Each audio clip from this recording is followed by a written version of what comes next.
الانطلاقة، الصدارة في هذه المجموعة يا أم الفريق خطيرة جدا. الكرة وبشير، مباراة ما سهلة.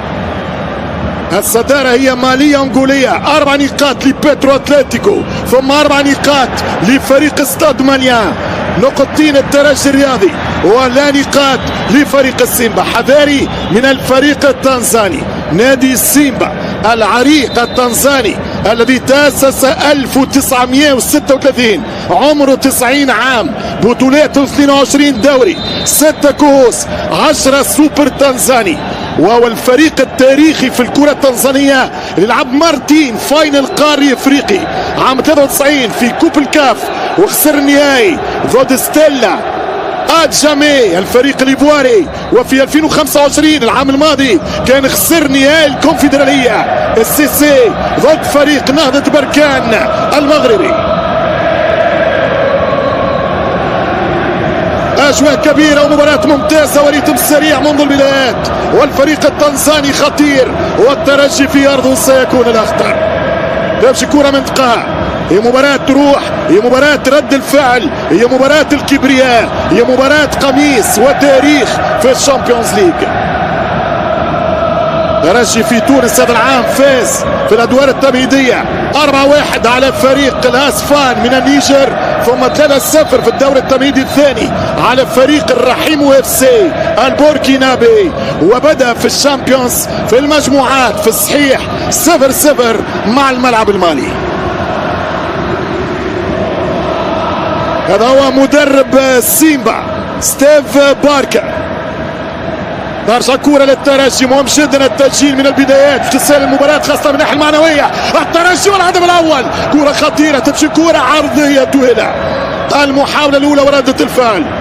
الترجي يقدر هجوميا، إشكاله في آخر فترة دفاعي مع غياب مرياح وتوكاي، ملقاش الكنزاري التركيبة المثلى، ولو أنه في رأي التركيبة الواضحة في غياب مرياح هو توغاي انك تلعب بن حميدة اكسيال، اثبت ذلك كثير من المرات مع حمزة جلاسي وتدخل بالعيفي على اليسار، وهو ما يتم الان في التجربة الافريقية.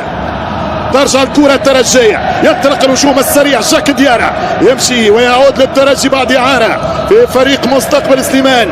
ترجع كرة طويلة، مباراة فيها ريتم، طبعا هي مباراة تحديد مصير للفريق التنزاني وتحديد الرؤية وتوضيحها للترجي التونسي.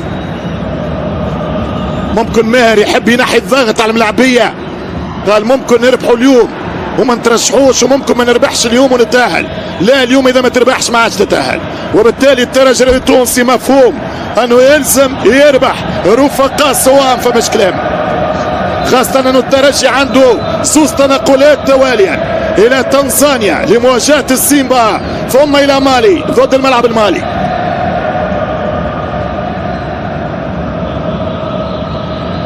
كرة في وسط الميدان تخرج برا، التماس لنادي السيمبا. هذه الخطورة الأولى في العمق الدفاعي، ويتصدى بشير بن سعيد. 4 دقائق لعب في الشوط الأول. ترجي تاريخيا أول مرة يلتقي نادي السيمبا في البطولات الأفريقية. سبق للترجي نلتقى فرق تنزانية أخرى، آخرها نادي عزام. تاريخيا دائما كان يكسب مباراة رادس أو تونس بما فيها المنزة فيما سبق، إنه تقريبا أول مرة يستضيف نادي تنزاني في الأولمبي برادس. كرة تمشي من التماس، فريق التنزاني ما نقولش يلعب لعب مفتوح، ولكن قاعد يحاول. ترجع الكرة للمنتخب أو للفريق التنزاني، هو تقريب شبه منتخب تنزانيا مع نادي يانجا افريكانس الشهير بيانجا، وديربيهم يعتبر من اقوى الدربيات واكثرها اثاره في القاره السمراء. سيمبا يانجا حاول اوبيلو، ترجع الكرة ابراهيم كايتا شوف الضغط من الفريق التنزاني، ماتش ما هو سهل. الكرة ترجع الترجية عن طريق حمزة جلاسي، يمشي حمزة، كرة طويلة سهلة للحارس دانجا من النيجر. 5 دقائق لعب في المباراة في الشوط الأول، 0 الترجي 0 السيمبا. كرة في اليمين لفريق سيمبا عن طريق رقم 12 كابومبي. ترجع الكرة الترجية والحكم يرجع لخطأ فاول في وسط الميدان لفريق تنزانيا. هذا هو بيير جون نجيا حكم الكونغو ديمقراطية.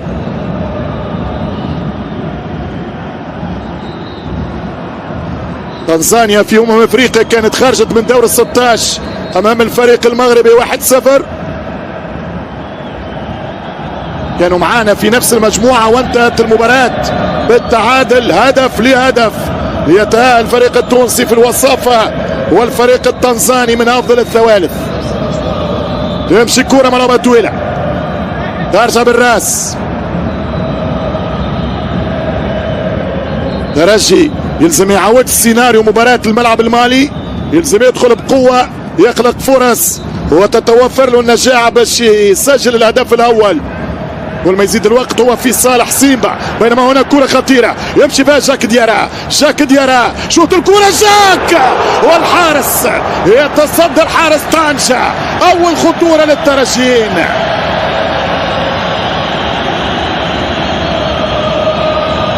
كرة ممتازة من البوركينابي جاك ديارا وممتاز التصدي من طنجة. الترجي يضغط. أول فرصة في المباراة إلى الركنية الأولى من تنفيذ البرازيلي السيليساو يانساس. يسهل برشا المباراة لو يسجل الترجي الهدف الأول المبكر.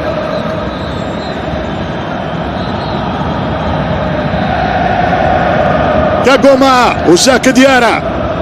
تجربة سليمان نفعته عطاته ثقة. أبان على مخزونه الكروي ولاعب واعد جدا جاك ديارا. تمشي كرة للترجي خطيرة هي بالراس ترجع من الدفاع فما لمسة يد. حكم الكونغولي قال العب والترجي يلعب من كوناتي والكونغولي يقول مرة ثانية العب والكرة تلعب من سيمبا. كرة طويلة ترجع بالراس في وسط الميدان لمصلحة نادي سيمبا. يعدي كرة في الرواق يغطي حمزة جلاسي. حذاري أبان على إمكانيات كبيرة فريق سيمبا ما تغرناش نتائجه في المشوار الافريقي. بداية كانت متعثرة يسير ولكن الفريق كبوتنسيال كإمكانية فريق محترم جدا نادي سيمبا. ترجع كرة بالراس وسط الميدان. ترجي في رحلة البحث عن 4 نقاط في مواجهة أسبوع جمعة بين الذهاب والإياب ضد السيمبا. ترجع الكرة وسط الميدان ورا لمصلحة نادي السيمبا. الأجواء كبيرة والجمهور يدس في الفريق.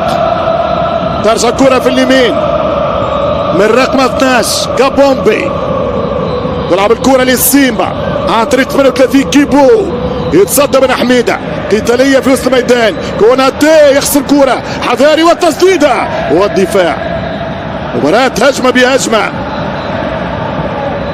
على قد هذا التوجه التكتيكي في لعب مفتوح وهجومي ويحب يسجل سيمبا في وضعيته في الترتيب باي لانه يعطي الترجي مساحات بقدر ما هو صعيب في الجانب الدفاعي لانه يتعبك مع فريق يحب يسجل يحب يمركب. ترجع كرة ضربة مرمى للترجي التونسي والحارس بشير بن سعيد.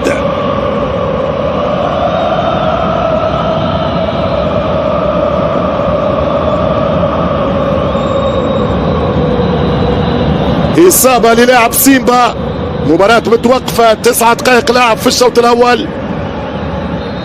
الترجي التونسي 71 انتصار في دوري المجموعات.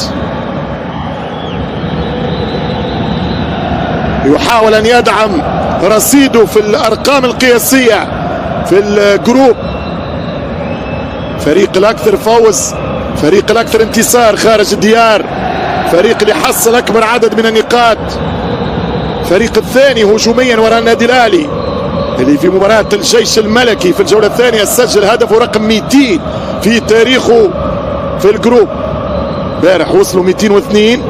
درجة 191 جول في افريقيا في الجروب ستيج. التاريخ شيء، الارقام القياسية شيء ثاني، الواقع والحاضر والعين على المنافسة شيء اخر.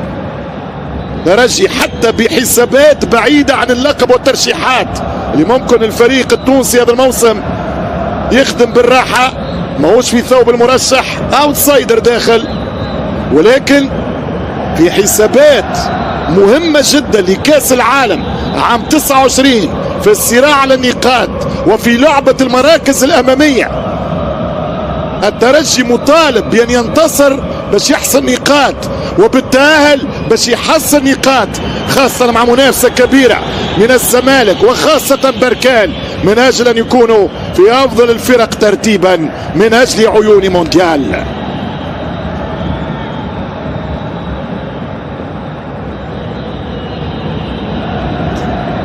كرة في التماس، الليفي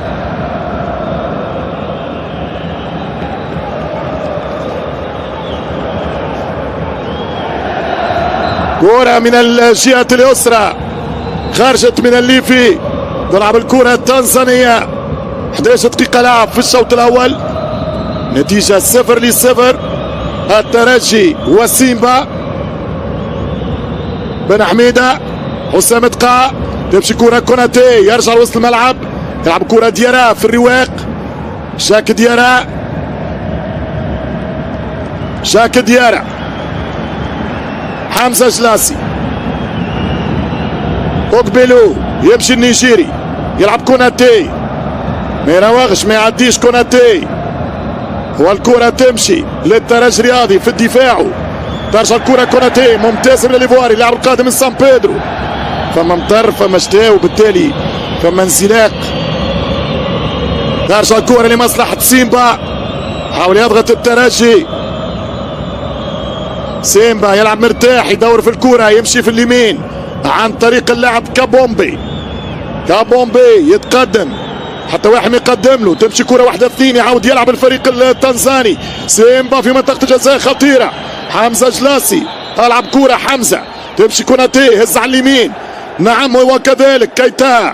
حمزة جلاسي، شوف يضغط عالي الفريق التنزاني، مباراة مش سهلة، والكرة للسيمبا خطيرة، يدخل منطقة الجزاء وحمزة جلاسي موجود. حمزة وتقا، كرة من حسام. ترجي يلزم يلعب على التحولات الهجومية للمباغتة لفريق باغتنا بهذا التمشي التكتيكي. حتى واحد ما كان يتصور ويراهن انه سيمبا باش يبدا بلوك عالي يضغط على الترجي في مناطقه في رادس. الصفر نقاط للسيمبا، تفرض على المدرب ستيف باركر انه يلعب الكل في الكل، ما عنده مخاسر، يحقق نتيجة ممتازة في رادس ويرجع له الامل يا يخرج. الترجي يلزم يلعب على هذه المساحات. ترجع الكرة للفريق التونسي،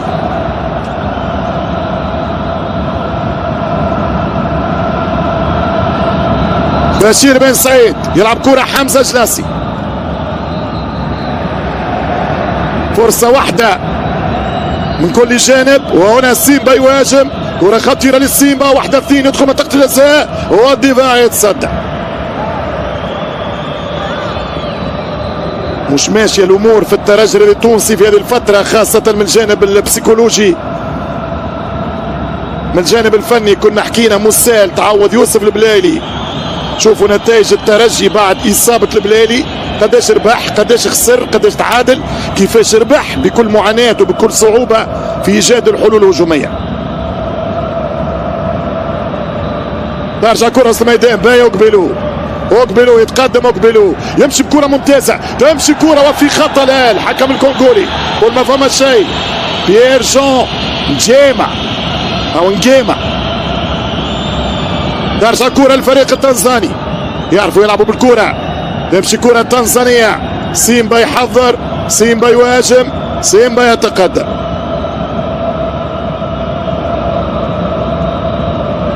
خمسطعش دقيقة لعب في الشوط الأول في رادس. 0-0 الترجي التونسي ونادي سيمبا. كرة في وسط الميدان، تلعب الكرة اللاعب ديروك، هذا اللاعب من جنوب افريقيا. الفريق التنزاني الاكثر استحواذ. كرة من الحارس طنجة، ديروك يلعب كرة طويلة، نعم هو كذلك، كرة يتصدى فيها بن حميدة والتماس. فريق التنزاني حاضر لهذه المواجهة.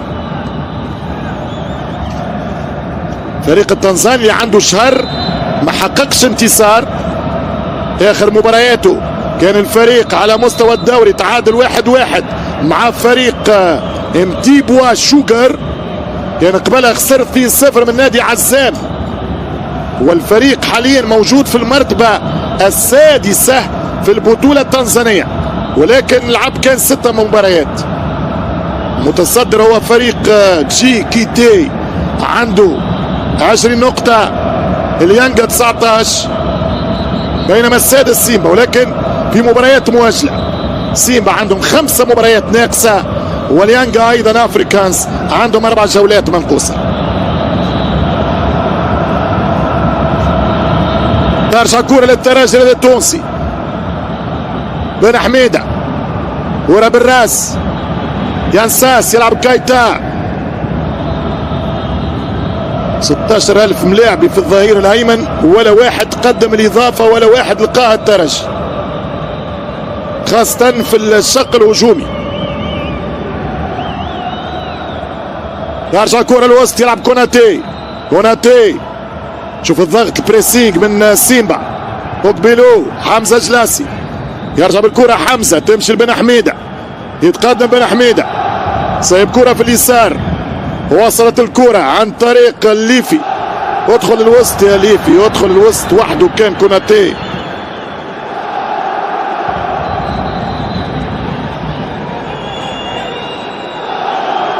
على الاقل ملاعبيه في ما تقدمش اضافه، على الاقل سلك الكوره اعطيها صحيحه.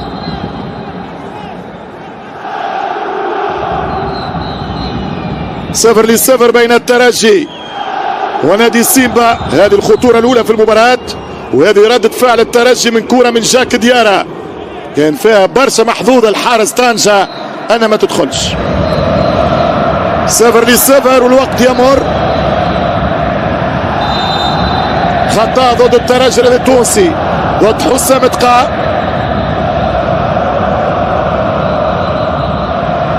ترجع كرة النادي سيمبا. الترجي يضيع برشا في الشوط الاول، لاحظتها محليا قاريا. الشوط الاول تقريبا يمشي مغير بصمه، مغير حضور للترجي التونسي. البحث عن الجديد والحلول يبدا في الشوط الثاني، وهذا في مستوى عالي صعب جدا، خاصه المباراه مثل اليوم لازم تاخذ نصيبك من الاول امام فريق عنده نفس الاهداف، يلعب تقريب فرصته الاخيره في البطوله، بالتالي ما هو سهل. اذا باش تعدي الشوط كامل في 0-0 وتراقب والراقب، كل شيء يبقى ممكن في الشوط الثاني امام فريق محترم في قدراته وامكانياته الهجوميه. هذا الانطباع متاعي في ال20 دقيقة الأولى في الماتش، أنه الترجي خايف من سيمبا، مش ما نقولش محتاط مقبول معقول، ولكن الترجي وقت يعطي الكرة الخصم يولي كأنه أكثر من حذر وخايف من الفريق التنزاني. هذه في الكرة تعطيه ثقة أنه يهاجمك، أنه يطمع، يقول لك ممكن نجم. كرة ضايعة من حمزة جلاسي. الترجي يحتاج الى هدف ممكن معنويا باش يدخل في المباراة.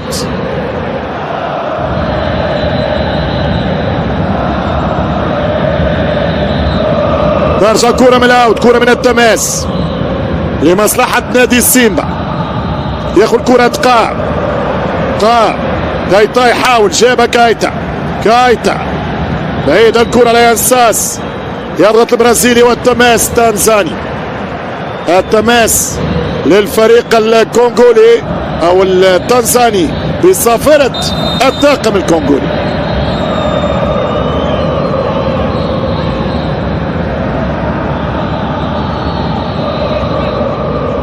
عشرين دقيقة لعب في الشوط الاول، نتيجة 0-0. قلتها اكثر من مرة للمسؤولين عن كرة القدم التونسية في الجانب المحلي، خاصة اذا ما باش نفيقوا، لا عاد ثم الشامبيونز ليج، لا عاد ثم كاف، لا عاد فما لا كاس اميلكار ولا كاس حرنبال ولا كاس شرنيكول، لانه واضح جدا الفوارق الماديه قاعده تكبر، واحنا فنيا محليا قاعدين نموتوا ونتراجعوا، وبالتالي باش تنافس باش تربح وقت تشوفوا في النتائج. بينما هنا جاك حتى ديارة، الهدف الاول من جاك، يا ديارة جول، برافو ديارة، برافو جاك، جاك يا طنجة. 1-0 للترجي التونسي، هدف مهم جدا، 1-0 للترجي التونسي. ان شاء الله معنويا يعطي ثقة للاولاد، يرجع الفريق. ترجي دوري المجموعات فماش كلام، يلزم يعديه. 1-0 للترجي. شوف الكرة طويلة، جاك ديارة بالقوة، جاك ديارة بإيمانه بحظوظه، جاك ديارة بالسرعة، وجاك ديارة في الفينيسيون كانت ممتازة بتاع مهاجم. ملاعب جاك ديارة. 1-0. القادم من بوركينا فاسو يفتح بوابة التسجيل. هنا رادس، الو الترجي واحد بلاش عن طريق جاك ديارة. جول، الهدف الأول في ملعب رادس لصالح الترجي الرياضي التونسي.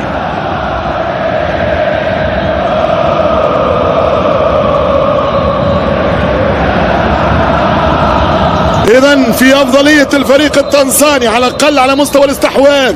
الترجي يسجل الهدف الأول، جاك ديارة يباغت الحارس طنجة، الحارس الدولي النيجيري من النيجر، ويتقدم بالترجي الرياضي لأول أهدافه في المجموعات هنا في أولمبي رادس في حظلة المجانين بين قوسين. ترجع الكرة لفريق السيمبا. 1-0 جاك ديارة في أول أهدافه الإفريقية في دقيقة 21. ترجع كرة من حمزة جلاسي، يضغط الفريق التنزاني. الترجي يمشي بالكونتر، يسهل الماتش نسبيا، يمشي ينساس ويخلصها بالقاضية. ينساس يلعب الكرة، بلعب يا ديارة، حط الثاني، تلعب الكرة، اش تعمل دياكيتي وفي خطأ للترجي الرياضي.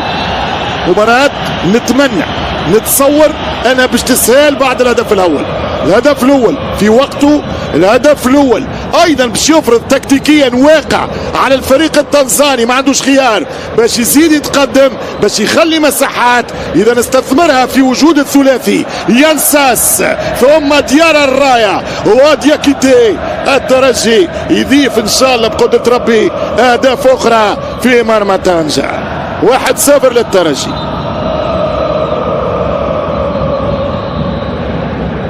هدف جاء في وقته، البونتو في وقته، لأنه الترجي أولا مش داخل في الماتش، ثانيا مش لاقي حلول، وثلاثة بدا يشك، لأنه الفريق التنزاني بلغتنا بدا يكون، بدا يمشي قدام، بدا يوصل بشير. فبالتالي هذا الهدف الافتتاحي مهم جدا من جاك ديارة، يحسب انتدابه، ثم يحسب انه باش ما يتحرقش في الموسم مع النجوم والبلالي موجود وقتها وبرشا اسماء يمشي اعاره، ثم الانتداب من جديد او استعادته من جديد. ديارة ممكن يكون حل. يانساس، واحدة برازيلية يانساس، وتنتهي الامور هنا، ويبدا فيستيفال الترجي من اجل انتصار عريض. الهدف الثاني هو الشرط، وينساس هو السيناريست، والترجي من اجل الدوبلي. ترجع كرة للترجي التونسي، مخالفة في مكان مناسب، يحطها ينساس، لا يمشي تنفيذ، وكرة سهلة، كرة سهلة من كايتا. حذاري التغطية ترجع، لا خوف في وجود اوكبيلو النيجيري ممتاز. الحكم يقول العب، اوكبيلو يغطي، اوكبيلو ممتازة جدا. يلا جاك المطر وشتاء، وجاك جاء، وجاك الثاني، اضرب يا جاك هربت عليه، ما زالت يستعيد الكلمة جاك. يمشي للترجي كوناتي، الثقة رجعت لمعسكر الحمراء والصفراء، والترجي يتقدم من ليفي. بقى في انتظار دخول واحدة الملاعبية جايين من اوروبا، نحكي على رفيع ونحكي على دراجر، ايضا استعادة المساكني للجاهزية البدنية، ويلزم في اقرب وقت، لانك انت جبته على اساس باش يعوض البلالي وحل هجومي. فبالتالي مش ممكن مرة على الستر ومرة تحت الستر. وقتاش يلعب السيزون فات اصلا. الحسم سيكون قادم مع كل مباراة سواء محلية او افريقية.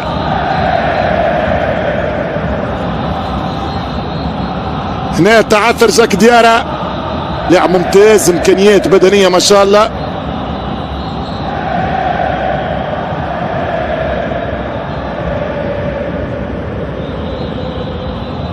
ترجع الكرة ملعوبة طويلة، 25 دقيقة لعب في الشوط الأول، 1-0 للترجي. الترجي الآن يتصدر مجموعته في انتظار مواجهة استاد مليان بيترو أتليتيكو. غدا إمكانية كبيرة الترجي يصبح في الصدارة، فارق الأهداف على بيترو استاد مليان لو يتعادلوا، نتيجة معقولة جدا، والترجي يربح اليوم نسبيا بسكور، يعني حتى فارق 2. 26 دقيقة لعب في الشوط الأول. ترجع للترجي باهي انساس، يمشي الكرة دياكيتي، عادي يا دياكيتي، فرصة للترجي. دياكيتي حط الكرة، وينه على القائم الثاني، وينه على القائم الثاني. ترجع الكرة لفريق السيمبا، الترجي بدا يخلق في الفرص، والفريق التنزاني يرجع للهجوم. حضاري من هذه الكرة، برافو الدفاع، ويمشي بشير. شد كورتك بشير. بن سعيد، ترجع الكرة من بشير، تدخل من القائد بن حميدة. ابتداء في الجهة اليسرى، عرعار لاعب واعد جدا. ترجع الكرة كايتا يدخل في الوسط. كوناتي، اوكبيلو، كوناتي. قلت دائما الاشكال اللي غالب في الانتاج المحلي، اللاعب التونسي الان اللي نعرفوا مشاكلنا على مستوى الاجانب. اعتقد دائما قلتها انه الكواليتي نتاع الاجانب اللي في الترجي تضاهي الفرق المنافسه على اللقب، يعني اللي هما مثلا الاهلي، بيراميدز، سان داونز، الهلال السوداني. الاجانب انتدابات الترجي في الاجانب على قد ما هو متوفر طبعا في الميزانيه مهم جدا. فيق يا ساس، ينساس ما مشيتش لكن ترجع. الترجي يتقدم. شفت الليفيه نتاع الهدف، تاثير الهدف. الان الفريق يلعب ثقه، تحسه مرتاح، كان مضغوط خايف من نتيجه، مباراه مصيريه فماش كلام، كانت مباراه نكون او لا نكون، افريقيا ونرجع للبطوله. لحد الان الامور ماشيه. النقطه الخامسه بدات ترتسم ملامحها، لكن ما انتهنا كان بالثاني. ترجع الكرة لطنجة، ورا للحارس النيجيري.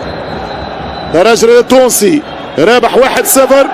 هنا كانت الامكانية 2-0 لدياكيتي. هذا كان جاي الرامو، بالذات الرامو هذيك اللي يلفها يدورها ويحطها لوب في المرمى. ريت هو داير يلف بساقه اليسار ويحاول يحطها في الشبكة، اما وين؟ ترجع الكرة للحارس، يمشي طنجة، طويلة الكرة، نصف ساعة لعب تقريبا الشوط الأول. ترجي 1-0، كرة وسط الميدان، تقاع بدنيين قويين جدا. اوكبيلو، كوناتي، والحكم الكونغولي يرجع لمخالفة لتنزانيا، يرجع لنادي السيمبا.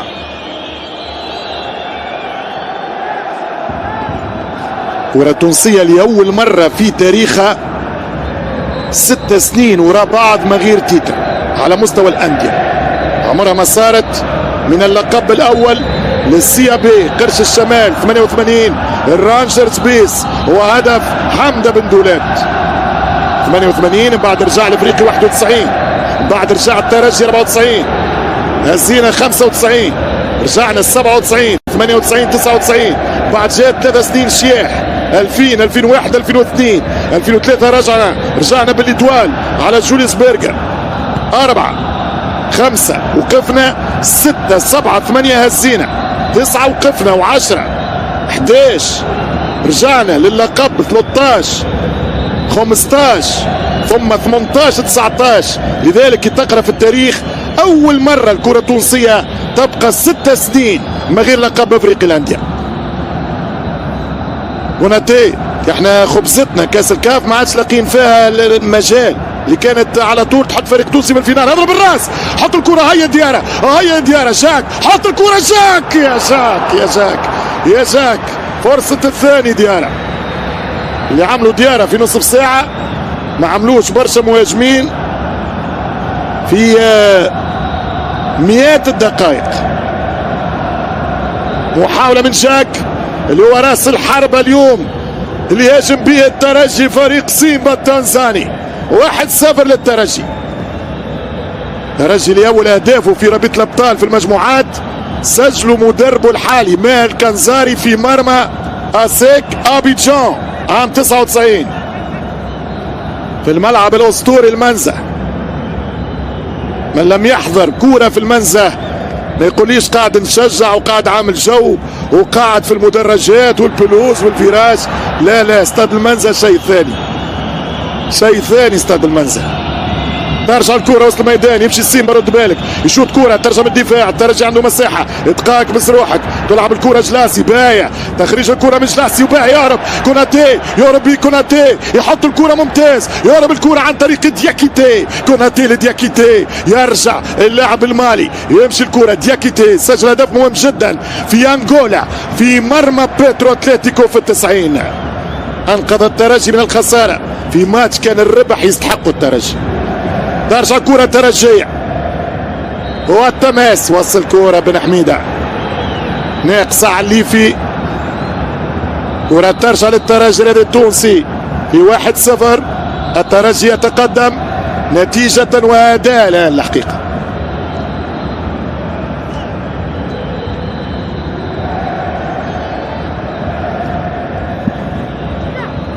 ليفي يلعب الكرة وقبيلو، تحضير من اوكبيلو، تمشي الكرة عن طريق اتقاء يحط الكرة، يشوط كرة، محاولة ترجع عن طريق كوناتي في الرواق الايمن. كرة للترجي، حمزة باهي، جلاسي صيب كرة على التو، جلاسي بن حميدة، اوكبيلو، ترجع كرة من حسام اتقاء. بعد الهدف الترجي يتسلطن ويسيطر، فرص موجودة. رد بالك كوناتي، ضاعت الكرة، التغطية من اوكبيلو، ممتاز النيجيري.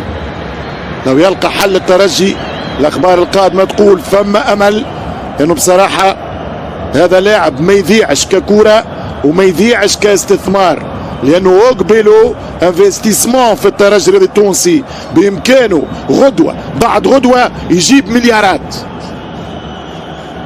ترجع الكرة للترجي التونسي، حسام اتقاء، ترجع للترجي التونسي عن طريق اتقاء في وسط الميدان، يمشي اتقاء، يهز كرة طويلة، يضرب الدفاع، جاك دياراي حطها قدامك وامشي، دياراي يحط كرة بيمينه، جاك يحاول يعدي، فيها خطأ، حكم الكونغولي يقول لا. تمشي الكرة للفريق التنزاني وهنا خطأ. هذه هي صافرة الحكم بيير جان جيان.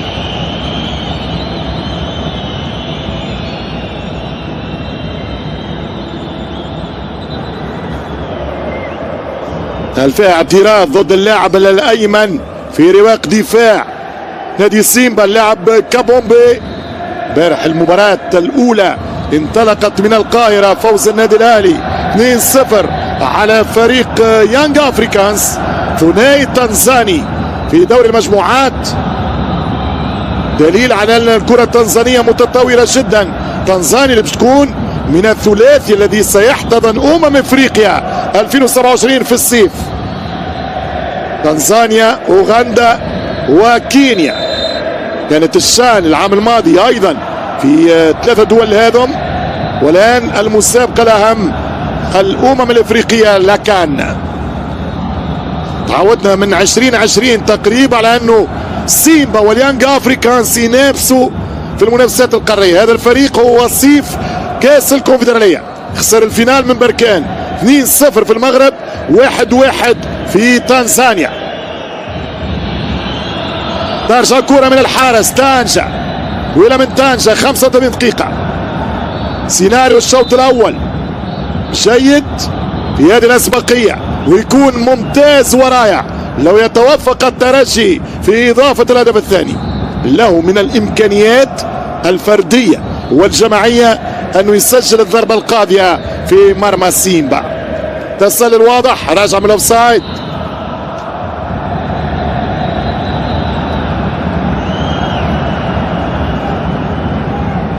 جاك ديارا هو الهداف، دقيقة 21. ترجي أسبوع الآن، مباراة وراء بعضهم. الآن يوم الثلاثاء يستضيف في رادس الشبيبة القيروانية، ثم في الويكاند ينتقل إلى ملاقاة نادي سيمبا في الجولة الرابعة للكاف شامبيونز ليج. ترجي حاليا في المنافسة الأفريقية 4 انتصارات و2 تعادل. هذه المباراة السابعة اللي نتمناوها، 7 تواليا بدون خسارة وفوز خامس في خزان وعداد الفريق.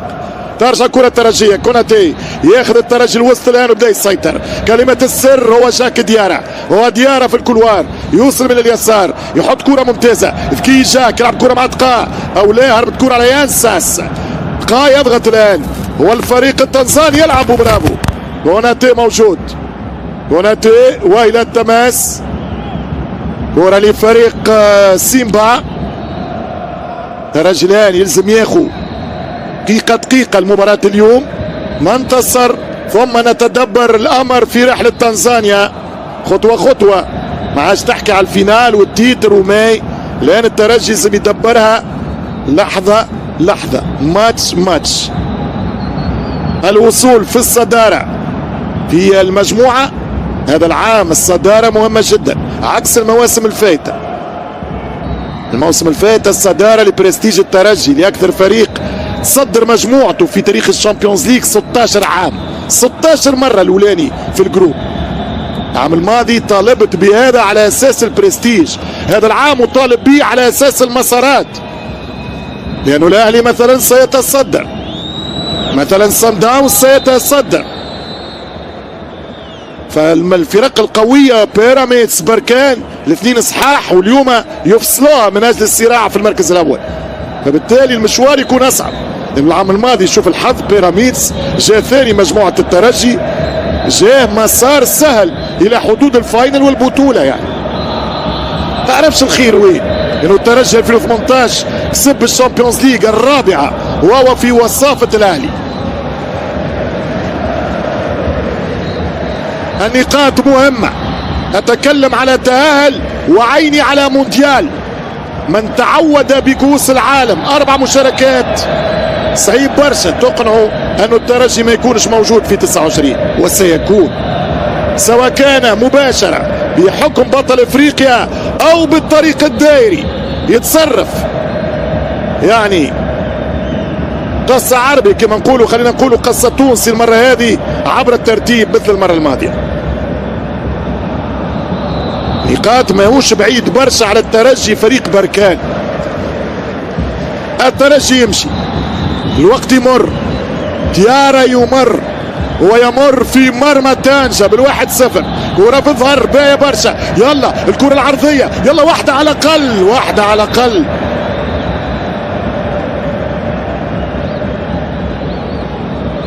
هجوميا الأظهرة اليمين إن شاء الله الخير يكون في دراجر، لأنه دراجر هجوميا نقطة قوته، لكن مرتبط بالجاهزية البدنية، ما يلعبش برشا في آخر فترة، يلزم شغل كبير برشا بدنيا باش يتجازوا اللاعبين هذم اللي عندهم إمكانيات فنية ما يشكش فيها 1 و2، ولكن يلزم الفيزيك. جاك ديارا خطأ، فاول للفريق التنزاني. مهم جدا لو ينجح ديارا في اليسار تتحل برشا مشاكل، لأنه وقتها كوناتي يلعب في البلاسمون بتاعه في مركزه، لأنه كوناتي مستحيل ينجم يكون رواق أيسر، جناح أيسر. وراء المهاجم في الوسط هجومي، لاعب مهم جدا كوناتي، اللاعب القادم من نادي سان بيدرو. الوقت مر والشوط يمر، 40 دقيقة لعب في الشوط الأول، ترجي 1 بلاش عن طريق جاك ديارا. رد بالك من الكرات الاخيره، فريق التنزاني عن طريق الغاني، ويرجع الدفاع. الترجي التونسي موجود في دفاعه في لمسه يد، حكم قال لا، كان قريب ما شاف شيء، والكره تبقى لمصلحه نادي السيمبا. التنزاني يهاجم هنا في رادس، ولعب الكره عن طريق ال 12 كابومبي، ما يوزعش. كابومبي يوزع كره خطيره، ترجع بالدفاع، الكره خطيره لمصلحه الفريق التنزاني.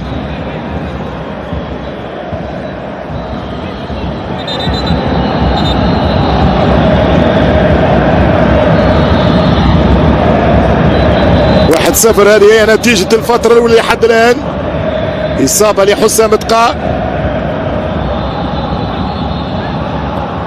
يمشي كرة طويلة، يحاول اللاعب الغاني، هذا مهاجم ومهداف في البطولة، السوع سجل 3 أهداف ورقمه 3 السوع.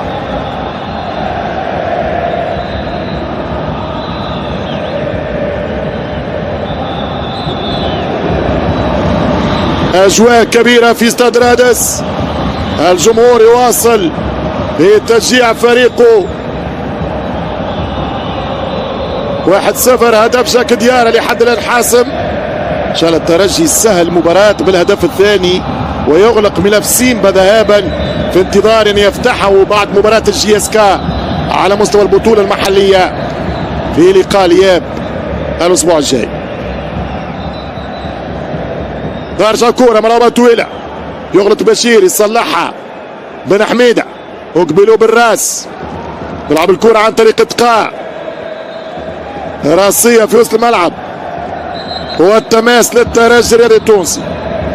ترجي 4 مرات شامبيونز ليج، 94 ببصمة الهادي بالرخيصة الله يرحمه، 2011 بالنحلة فول، 2018 بذكريات بكير والبدري، 2019 بهدف يوسف البلايلي، والنهايات 2099 امام الرجاء، 2000 ضد هارتسوف اوكرانا، 2010 مازيمبي، 2012 الاهلي، و2024 الاهلي. 9 مرات ترجي فينال الشامبيونز. جاك ديارة يورب جاك، قوي جاك ديارة، وفي خطأ، فاول الترجي التونسي على المدافع الايمن كابومبي. احسن ما تتمناه الان، كرة في زيارة ثانية لمرمى طنجة. قوي بدنيا، عنده في سقيه، في لعبه، يمشي معاه الكرة وياخذ ثقة أداء وتهديفا في الفترة القادمة. جاك ديارة يعاون برشا ويكون حل من الحلول.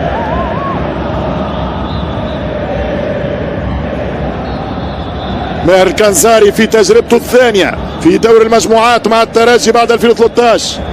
الترجي سيطر وقتها في المجموعة، 5 انتصارات وهزيمة، ولكن توقف الحلم في السيمي فاينل امام اورلاندو بيرات. هذه المباراة رقم 9 لماهر الكنزاري مع الترجي في المجموعات، والراسية وحط الثاني، فرصة كبيرة للترجي. حمزة جلاسي، حمزة ينساس. حاليا الترجي مع الكنزاري 5 انتصارات، 2 تعادلات وخسارة وحيدة في المجموعات. كانت جات في أنغولا في أول مباراة ليه في الجروب وفي إفريقيا، وقتها كانت ضد فريق ريكرياتيفو ليبولو، 1-0 في الدقيقة 94. ترجع الترجي، بن حميدة يقلب على اليمين، هز الكرة لحمزة جلاسي، حمزة جلاسي يلعب الكرة، ينساس باهت أداء البرازيلي لحد الآن، وعنده فترة غايب ينساس. حكم يرجع لخطأ للبرازيلي. 44 دقيقة لعب في الشوط الأول، الشوط سائر نحو 1-0 للترجي التونسي.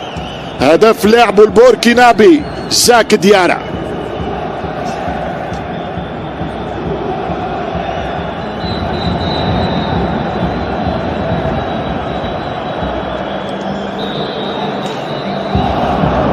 ياخذ وقته كايتا ابراهيم الموريتاني، حمزة جلاسي، ابراهيم حمزة لازم يخدم برشا الترجي في المباريات القادمة في افريقيا على الكرات الثابتة. كل ما تقدم تتعقد الامور، تقل الحلول، تنقص الفرص. نجاعة تحضر وتغيب. الترجي مطالب بأنه يلمع ويخرج من البيرو من القجر، يخرج سلاح الكرات الثابتة. مدرب الأولاني التونسي اللي نجح به برشا وركز عليه برشا هو فوزي. حتى لو ترجعوا لملحمة 94 تلقى الترجي مرقى برشا أهداف. الترجي سجل 24 هدف في مشوار 94 في العشر مباريات بدون خسارة. كان الفريق الثالث في افريقيا وقت اللي يربح كاس الابطال من غير هزيمه بعد تيسي وز 81 والاسماعيلي في 69. كان الترجي ثالثهم في 94 في 10 ماتشات، 7 ربح و3 تعادل مع مرسوات كبار ايوان وانيو مولديت وهران والزمالك. وحتى فرق البدايات ستاد ماليان او ليتوال فيلانت بتاع بوركينا يعني فرق محترمه.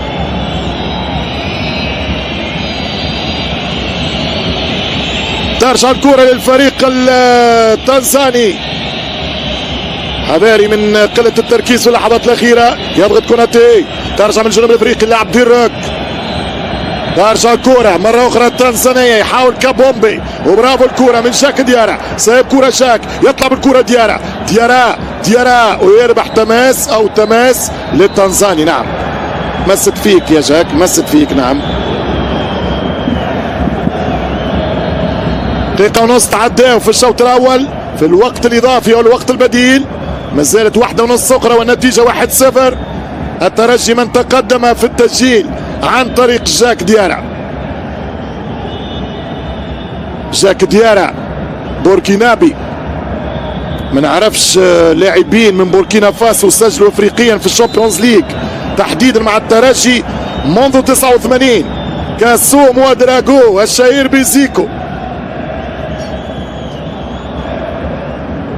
تحتاج هذه الى بحث في الارشيف، ولكن بتحيين الذاكره فريشور بتاع الميموار الان في الحين اعتقد قد يكون ثاني بوركينابي سجل في الشامبيونز ليج مع الترجي بعد زيكو كاسوم. الكرة تمشي وحذاري من الأخيرة. ترجع الكرة بالراس للفريق التنزاني. الترجي يلزم يلعب متوازن لكن يلزم يطمع في الهدف الثاني لأنه هذه 1-0 تخوف الحقيقة، ريسك كبير وانت مطالب بالانتصار حتمية الفوز، فبالتالي يلزم تأمن روحك ان شاء الله بالهدف الثاني ان شاء الله يكون في الشوط الثاني. الترجي عنده حلول في الدكة، اهم ممكن يدخل ساس يغادر ويدخل في وسط في اللعبة في الشوط الثاني. اعتقد في الترجي الرياضي بامكانه ان يقوم بالتغيير ويدخل مثلا بوعالية بديل ساس في اللعبة هذه وتلعب على التحولات الهجومية والكونتر اتاك والمساحات.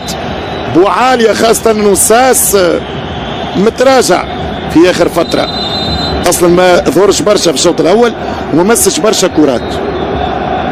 ثم على ضوء نتيجة ممكن ندخل حمزة رفيع باش ندخله في المباريات ونسق المباريات وياخذ اكثر وقت لعب في 2-0 هنا اذا تمت الامور. طبعا كل واحد يعمل استراتيجياته وكيف ستسير الامور، العالم ربي وان شاء الله خير. كرة لفريق سيمبا، اخر كرة رد بالنا من الكرة الاخيرة الان للفريق التنزاني، التوزيع وترجع من اوكبيلو يلعب الكرة يانساس في خط الترجي وفي صافرة نهائية للشوط الاول. تقترب هنا إرادس الأولمبي، الترجي رابح 1-0 عن طريق جاك ديارا في الدقيقة 21.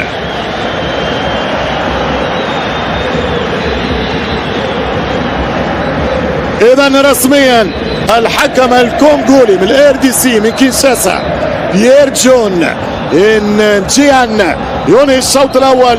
الترجي رابح 1-0. الهدف بوركينابي من جاك ديارا في الدقيقة 21 من زمن الشوط الأول.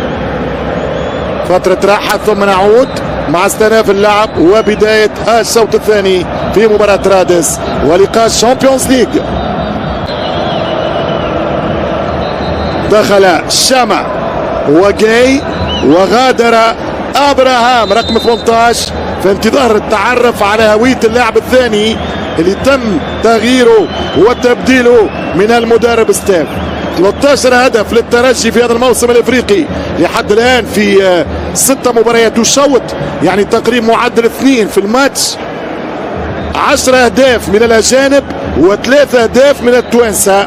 سجل ثلاثي تونسي هما حمزه الجلاسي واشرف الجبري وياسين مرياح من ضربه جزاء، وهي الوحيده اللي حصلها الترجي في الموسم الافريقي الحالي. و10 اهداف بالاجانب، 3 اهداف دياكيتي، ثنائيه دانو، ثم ينساس، ديارا، البليلي، بوعاليا وابراهيم كايتا الموريتاني. الترجي سجل ب8 9 ملاعبيه في موسمه الافريقي الحالي. التنوع باهي، تلقى حلول باكثر من اسم في المباريات الكبيره والمباريات القادمه، وايضا الحضور الاجنبي مره اخرى هو اللافت هجوميا كنجاعه في فريق الترجي التونسي. يبدا الشوط الثاني، دقيقه ونص لعب في هذا الشوط، النتيجه 1-0. الترجي مطالب بتسجيل الهدف الثاني ليضمن المباراه قبل مباراه الاياب اللي بعض معطياتها ان شاء الله نعطيكم فيها التفاصيل، مع اول توقف للعب، الموعد، التوقيت، الملعب. الكره ترجع الترجيه، كره للترجي التونسي. هذا هو كايتا ابراهيم اللاعب الدولي الموريتاني. كره للترجي التونسي المتقدم بهدف. كايتا يتقدم بالكره من التماس، تمشي كره من كايتا ترجع في وسط الميدان، ياخذها الفريق التنزاني باش يلعب الكل في الكل. المدرب ستيف ضغط من اوكبيلو، رجعت الكره التنزانيه في وسط الميدان، تتغير 1-2، ولكن موجود حمزه جلاسي، ممتازه من حمزه، تلعب الكره في وسط الملعب. ينساس، اللمسه البرازيليه، يدخل كايتا بالقوه الافريقيه. الموريتاني تحلت على اليسار، سايب الكره يا كوناتي، يسيب الكره يا كوناتي مرسنك. ترجع كره طويله في وسط الميدان للترجي، ضغط الكره على الليفي. اوكبيلو، دياكيتي هو هداف الترجي في البطوله، 3 اهداف، ثنائيه في مرمى الاسفل، وهدف في المجموعات كان غالي جدا في الدقيقه 89، هدف التعادل في انغولا في التنقل الصعب في الجوله الثانيه امام بيترو. ترجع كرة تنزانية تبقى بحيازة سيمبا، ب3 ملاعبية ما يعديش، كرة باقيت لهم في الوسط. يتقدم الفريق التنزاني، موجود الترجي دفاعيا، اوكبيلو ثم ليفواري كما جاءت باهية، ولكن كرة طويلة على جاك ديارا.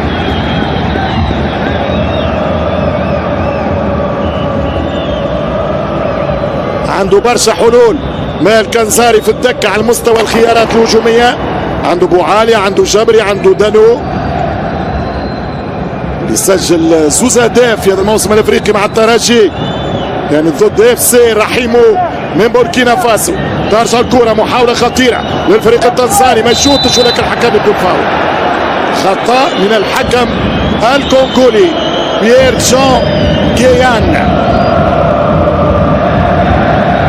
مباراة الإياب إن شاء الله ستكون يوم الأحد القادم 1 فيفري، ستكون المباراة 4 متاع العشية بالتوقيت المحلي اللي هو ساعتين بوقت تونس، فارق ساعتين في التوقيت. مباراة ستكون في دار السلام في الملعب الكبير اللي يتسع ل60,000 متفرج. نعرف أنه في هذا الموسم القاري يانغ أفريكانز يلعب في زنجبار، بينما فريق السيمبا يلعب في دار السلام في الملعب الكبير 60,000. والترجي الأحد القادم سيحاول كتابة التاريخ كأول انتصار ليه في الملاعب التنزانية، حتى لما لعب ضد الهلال من موسمين في دار السلام في نفس استاد كان وقتها خسر 3-1 ضد الهلال. سيأتي لاحقا وقت التفكير في مباراة الأحد القادم والإياب. الآن هي مباراة الذهاب، المباراة الأولى في رادس مع كرة خطيرة في الدقيقة 50 في صالح نادي سيمبا. هداف الشامبيونز ليج، 5 أهداف في دوري المجموعات سجلهم تريزيجيه لاعب النادي الاهلي، يليه اللاعب عبد الرؤوف صاحب الثنائيه البارح في سان داونز 4 أهداف لاعب نادي الهلال، ثم احمد عاطف الشهير بيوتا لاعب نادي بيراميدز المصري 3. كرة خطيرة لصالح السيمبا، كرة للمصلحة التنزانية 25 متر، كرة طويلة الحارس والدفاع، والركنية الأولى في المباراة لنادي السيمبا. مش كلام، كنا متفقين أن الترجي يلزم يزيد الثاني.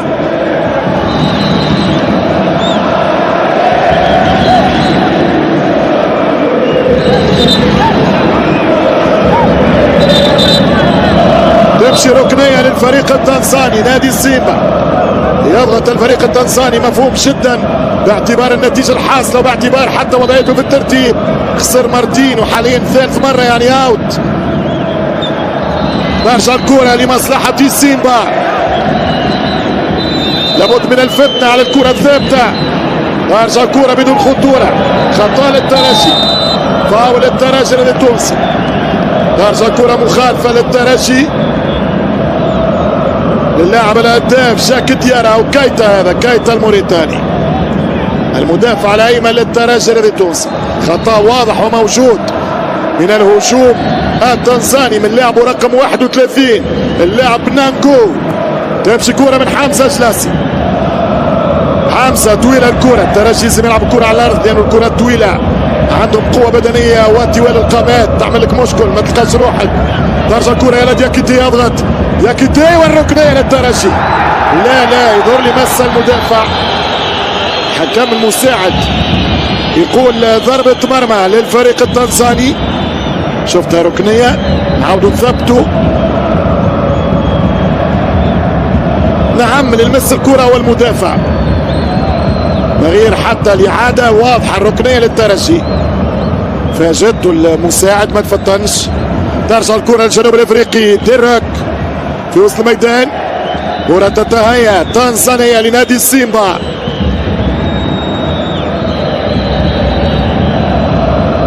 كرة ترجع من الحارس تانجا يلعب الكرة نانجو يتقدم مثل تقدم الوقت، دقيقة 8 في الشوط الثاني، 1-0 للترجي، ويخرج بشير. كرة من بن سعيد، المباراة السابعة للترجي في الشامبيونز ليج والحضور السادس للأساسي بشير بن سعيد.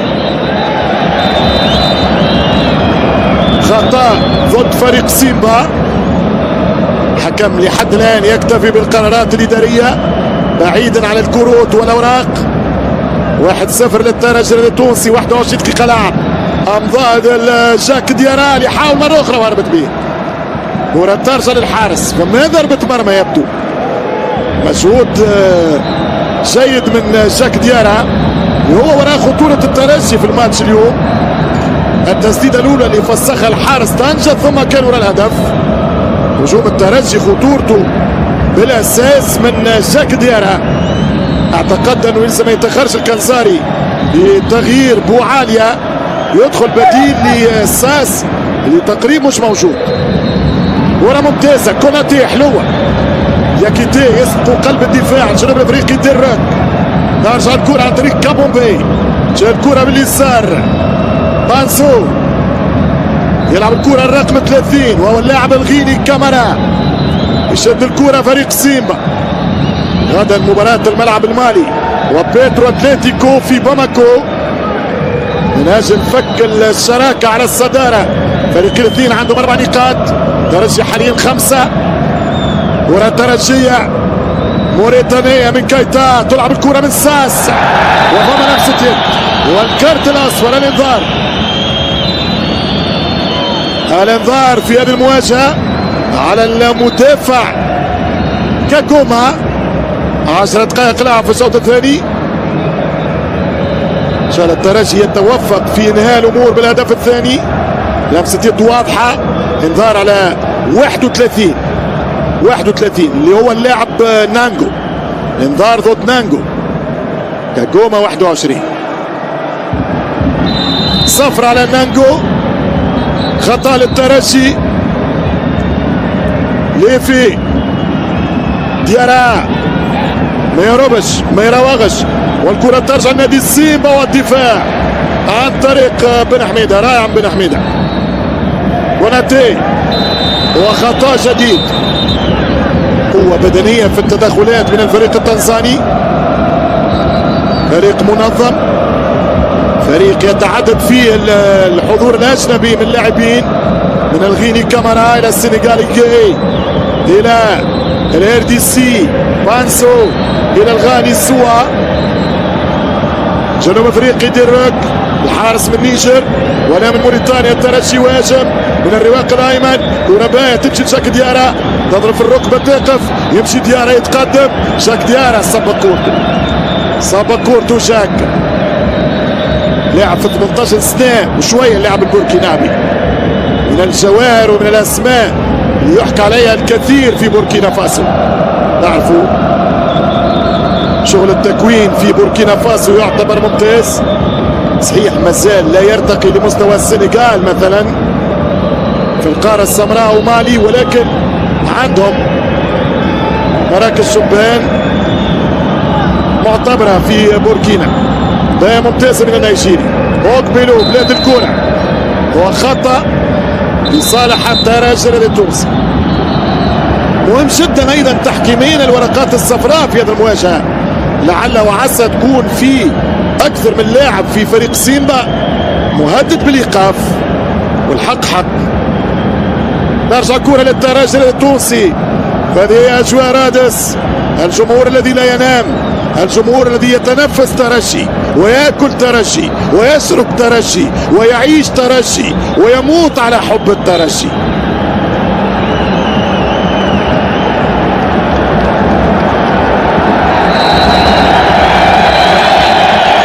ترجع كرة دياكيتي يدخل دياكيتي، يرجع بالكرة راس الحرب اللاعب المالي، والكرة تخرج برا. كرة من التماس للترجي التونسي.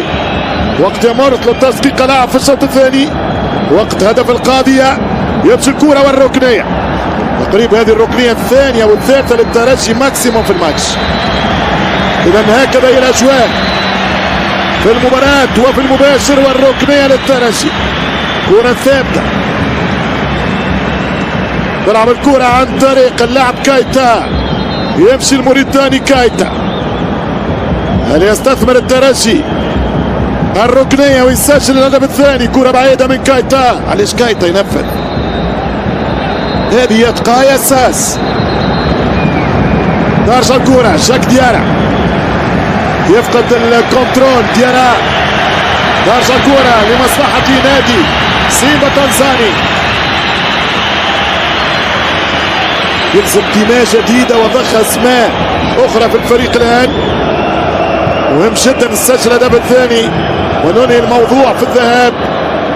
اوكبيلو باية بهدوء، يمشي انساس. عاونا يا يان ساس يدخل يلم للوسط. كوناتي سيب كرة لشاك ديارا يلعب كرة المراوغة موجود عن طريق وسط الميدان. تطير كرة كوناتي يقلب على اليمين، وصل كرة هو ابراهيم باهي متقى. ابراهيم كايتا، يمشي كايتا والعرضية.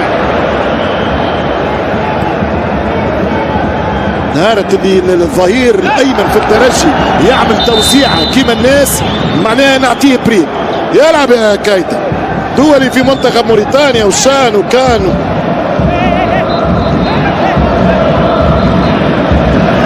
ربع ساعه لعب في الشوط الثاني، 1-0 للترجي الرياضي.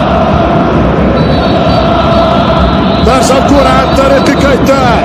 الترجي يحاول ياخذ مبادره الان، نفس سيناريو الشوط الاول، يخلي الامور بدايتها لفريق سيمبا من غير خطوره. وقف مليح، سكر مليح الترجي في دفاعه. وبعد الربع ساعه يبدا الاصفر والاحمر في البحث عن الهدف ومرمى الحارس. تمشي كوره، ما عادش تشوت يا كايتا، ما عادش تسنتر. ترجع كوره للترجي، تقع باهي من حسام.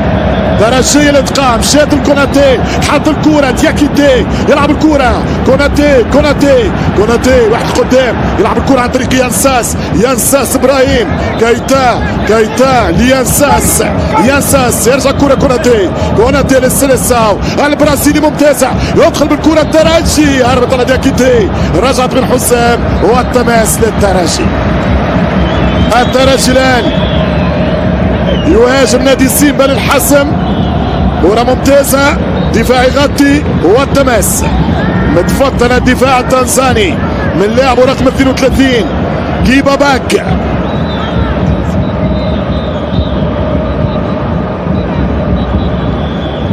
التماس من كايتا ابراهيم، ينساس والتماس في نفس المكان للترجي من نفس اللاعب الموريتاني ابراهيم كايتا تلعب الكرة كوناتي يدخل الوسط، حمزة جلاسي، حمزة يمشي بالكرة عن طريق القائد بن حميدة، جلاسي كوناتي، ترجي يتحكم في نسق المباراة، نشوف لو يقوي شوية في الريتم بإمكانه أن يخلق فرص ويصل بسهولة لمرمى طنجة. فرق الإفريقية وفريق سيمبا لم يختبر هجوميا، ترجي قاعد يسير في الماتش، يستنى يسجل الهدف وبعد يتصرف الأسبقية. ترجع كرة ممتازة ترجية، يلعب الكرة قبيلو ولكن ما توصلش البرازيلي انساس، حذاري من الكونتر الآن، تمشي كرة لمصلحة سيمبا، يعطل الهجمة كوناتي في خطا ضد كوناتي، فاول ضد الإيفواري، والكرة ترجع لصالح الفريق التنزاني، وماهر يستعد للتغيير عن طريق الثنائي، دانوب يدخل بديل لدياكيتي ويدخل بوعاليا بديل لانساس. مركز بمركز فيهاش برشا فلسفة، يدخل بوعاليا اللاعب الجزائري اللاعب القادم من جياس كابيلي، ثم يدخل دانو بديل لراس الحربة دياكيتي. ترجي مازال يبحث على البونتا، يعطي في فرص، يشارك في دانو في دياكيتي، أشرف الجبري حاول يلقى راس الحربة اللي يهز الفريق في المواعيد الكبرى ويسجل الأهداف. 1-0 للترجي التونسي، هدف مهم ولكن لا يكفي، ابتعادا عن كل المفاجآت. الترجي مطالب بالثاني وقد يكون الحل بوعاليا في رصيده هدف، وهو الهدف الافتتاحي للترجي في الكونتور تاع الشامبيونز ليج السنة، كان سجل في نيامي على الاسفان فريق النيجر، بينما دانو سجل دوبلي.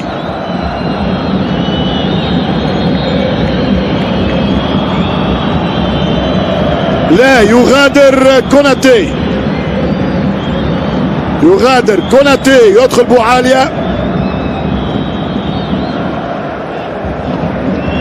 معناها الساس يولي وراء المهاجم وراء راس الحربة، وبوعاليا يدخل في الكولوار، دانو بديل لدياكيتي، فيهاش حسابات كبيرة.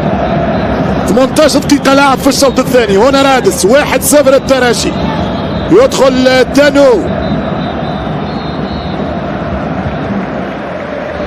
دياكيتي 3 أهداف في الشامبيونز ليج من 13 تاع الترجي، يعني تقريبا نسبة 22-23% من الأهداف.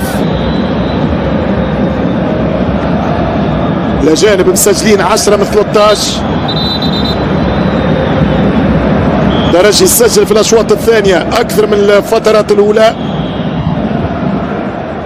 رد بالك بشير في 20 دقيقة لعب من الشوط الثاني، لابد من التركيز دفاعيا ولابد من استثمار الفرصة القادمة هجوميا.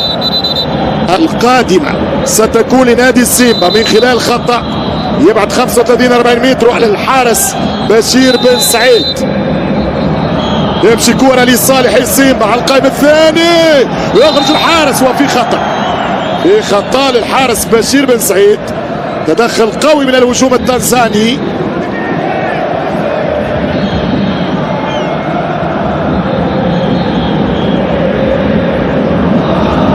خطأ واضح موجود، اصطدام بالحارس بشير بن سعيد والكرة في الهواء.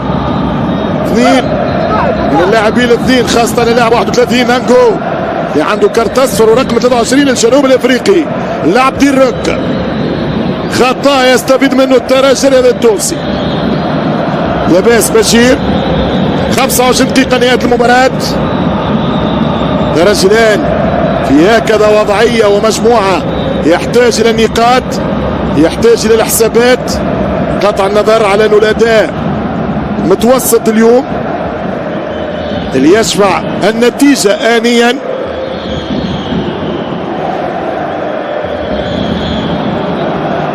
لاباس البشير ترجع كرة من بن سعيد،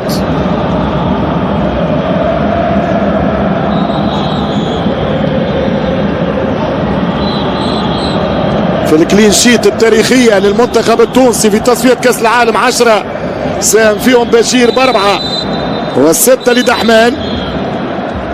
ترجع الكرة من بشير بن سعيد، كرة طويلة من الحارس الدولي.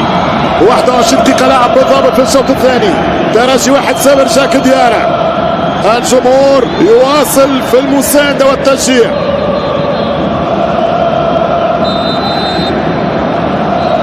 شالدانو يلقى حل للمرمى ويجد طريق وثنايا الشباك مرة أخرى. منعرج الموسم لدانو، ضرب الجزاء الديربي. يبغى دانو للترجي التونسي، وفي خطأ تنزاني، في خطأ لصالح سيمبا التنزاني.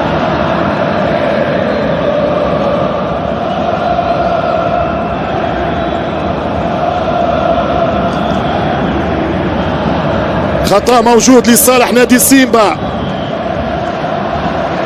ترجع الكرة تنزانية في هذه الأوقات من الحارس تانجا يلعب الكرة عن طريق نانجو طويلة من نانجو، يلعب الكرة الطويلة ترجع بالراس كايتا، ياخذها الفريق التنزاني. كايتا إلى التماس.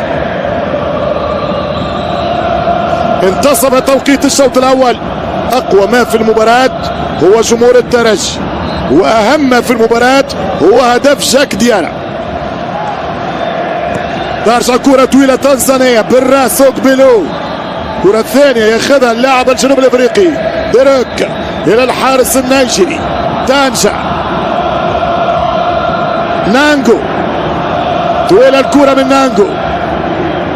سيمبا حاول وعلي يضغط، يرجع الكرة باهي من تقاع، حسام تقاع يلعب الكرة الطويلة، يمشي الكرة يضغط دانو، والدفاع موجود من نونجا، لكن بو عالية ما يوصلش كرة. ترجع الكرة لفريق الترجي الرياضي من حمزة. بوعالية نانجو في الرواق الايسر لصالح السيمبا، يرجع حمزة جلاسي وكرة الى التماس.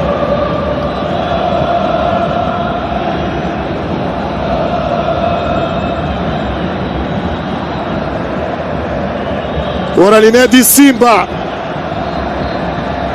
دخلنا في منعرج مهم من وقت المباراة، إذا ما تسجلش يلزم ما تقبلش. مباراة تحت الضغط الآن. فريق التنزاني حصل خطأ، مخالفة واضحة ضد إبراهيم كايتا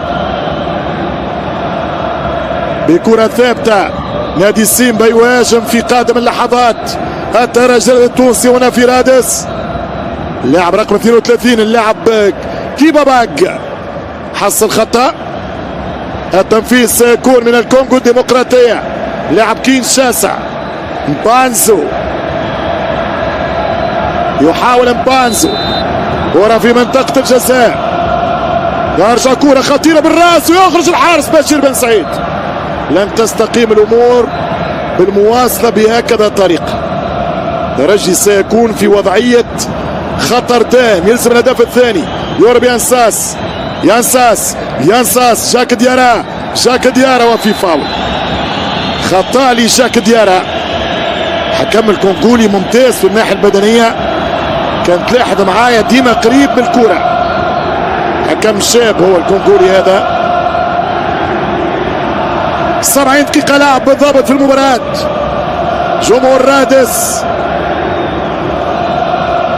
يضغط على نادي سيمبا ويساهم في انتصار الترجي ويريد أن يسجل الهدف الثاني.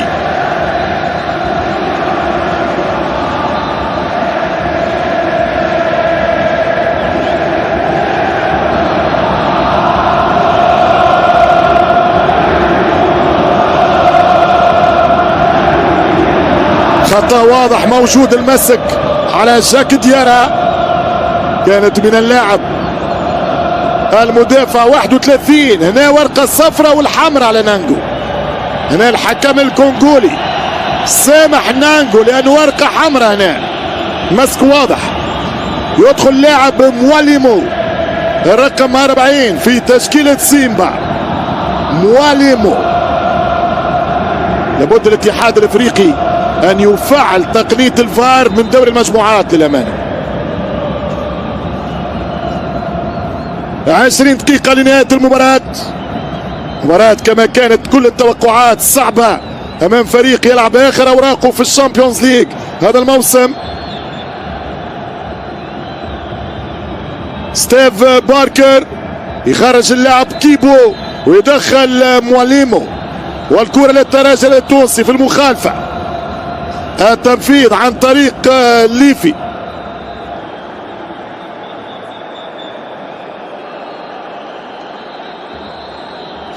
سبعة 27 دقيقة لعب في الفترة الثانية. الشوط الثاني ما شفناش كرة من الجانبين، برشا توقفات. ترجع كرة الترجية عن طريق الليفي. محاولة المباغتة بالكرة الثابتة والوصول لمرمى الحارس طنجة في أقل المباريات الإفريقية هذا الموسم للترجي على مستوى صناعة الفرص، باستثناء الهدف وكرة ديارة التسديدة ما فما شيء هجوميا. ترجع كرة في الوسط. الدفاع التنزاني حذاري الكرة من اوكبيلو، يلعب كرة طويلة اوكبيلو يخسر بالراس ديارا الديال لكن يرجعها النيجيري.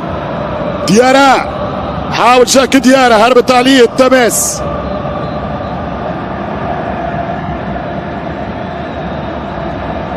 كرة تعود للفريق التنزاني من التماس. كرة طويلة ممتاز حمزة جلاسي اليوم. حمزة جلاسي يعطي باس ممتازة والكرة هربت من ديارا، هربت على جاك. أداء مميز من حمزة جلاسي لحد الآن في مباراة اليوم. 28 دقيقة لعب في الشوط الثاني. كرة ستعود لسيمبا والصورة تعود إلى إبداعات جمهور الكورفا والكرة تمشي تنزانيا. شوف المراوغة، يبدأ أبو علي يحط كرة دفاعي يتصدى مرة أولى من بن حميدة. يضغط الترجي يقبل في برشا لاعب، ياخذ برشا ريسك الترجي الرياضي في هذه الأوقات. مباراة الهدف والدفاع على هذا الهدف. ترجع الكرة من طنجة إلى درك في وسط الميدان، تمشي في اليمين. يضغط اوكبيلو والكرة من بن حميدة. اوكبيلو والتماس للترجي التونسي. التماس للترجي التونسي. دخلنا في الربع ساعة الأخير في المباراة. الترجي يؤمن احتفاظه بالنتيجة والنقاط. مباراة في المطلق فقيرة فنيا من الجانبين. النتيجة تغات على اللعب، كل فريق حاجته بالنقاط. ترجع الكرة من كيبا باك، يلعب الكرة ليساري الظهير اللاعب مانجو.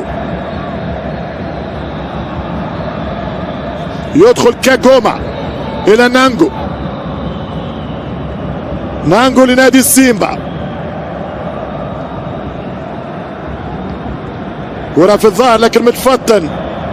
كايتا اوكبيلو دانو يوقف كرة بصدرك ودور والعب كالناس. دانو يخسر كرة يستفيد منها الفريق التنزاني. تمشي كرة النادي سيمبا، تحضير ويدخل اوكبيلو او كايتا. هذا من يكون في الرواق؟ نعم هو كايتا. ترجع كرة الفريق التنزاني، برشا ريسك. كرة في الظهر ترجع من بن حميدة الى تقاع، حسام تقاع، ديارة ما يتعداش. السيمبا يضغط في رادس ويسيطر ميدانيا، الاستحواذ اتكلم. ترجع كرة تنزانية، خطير العرضية وسال الحارس. ياخذ وقته بشير بن سعيد، حاول يهدي الامور. بن حميدة ورا في الوسط تقاع، حسام قريب من محور الدفاع، ما شفناش برشا في الهجوم. ممتازه يانساس بلمسه، يمشي يانساس البرازيلي، واحده الثانيه يانساس لكن ما يعديش الثالث، ويرجع الحكم للخطا، يرجع للفاول. ولكن المفروض انذار. حكم في القرارات الاداريه اوكي، ولكن ناسي الكروت والاوراق. هنا تغيير من مال كنزاري بدخول الثنائي شهاب الجبالي وايضا حمزه رفيع. حمزه بعد الحضور الاول في البطوله في مباراه المستير، اليوم دقائق الاولى في الكاف شامبيونز ليج. بوعالية في الخطأ، الامكانيه من الجزائري. بوعالية يوزع ولا يفكر انه يضرب مباشره؟ توزيع على الترجي التونسي على الارجح. بوعالية يحاول، لابد من هدف الاطمئنان في مباراة كانت ضعيفة هجوميا من الجانبين، فماش فرص ترجي فرصة وهدف. هو الفريق التنزاني عنده انفراد من لاعبه الغاني سوا في أول دقيقة. الأمطار الغزيرة في رادس، ويمشي بوعالي يلعب كورة ومش ممكن ضاع الهدف الثاني والتسلل. اوفسايد على حمزة جلاس، تسلل على حمزة وضربة مخالفة لرفقاء طنجة. التسلل موجود. الكرة ستعود تنزانية في الأثناء، ننتظر التغيير. الترجي التونسي جبالي، سيكون الورقة القادمة لماهر. ترجع بالراس بوعالية في اليمين. بوعالية يحط الكرة عن طريق يانساس، يغادر جاك ديارة، يدخل الجبالي، يراه في الشوط الثاني. راجع مردوده، يغادر صاحب الهدف جاك ديارة، 18 سنة وشوية البوركينابي. وهذه صورة الهدف الحاسم لحد الآن، إن لم ندعمه فلنحافظ عليه. جاك ديارة والجول، لمسة فنية ممتازة من جاك، خل بالكرة للجول للشبكة. 1-0 للترجي. يدخل شياب الجبالي الآن. ترجع كرة تنزانية لا للترجي من اوكبيلو، يضغط اوكبيلو وإلى الكرة وسط الميدان، يضرب كرة بالراس. تقاع يانساس، ضاعت الكرة بالراس، يصلحها بن حميدة. فوضى في هذه الكرة من الجانبين، وخطأ لكايتا، خطأ لكايتا.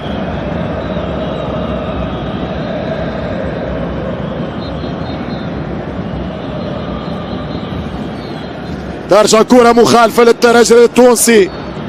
10 دقائق الأخرى هنا في المباراة في استاد رادس.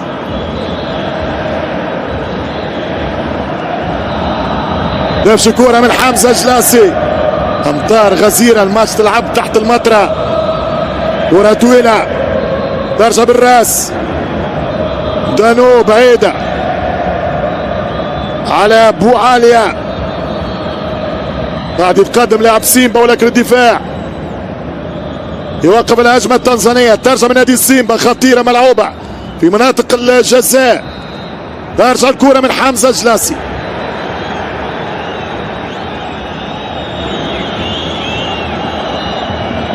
ثمانين دقيقة بالضبط.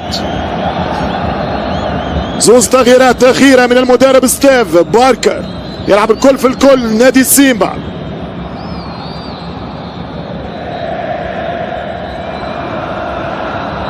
كرة في وسط الميدان. كاميرا طويلة ويخرج الحارس بشير بن سعيد. كرة البشير.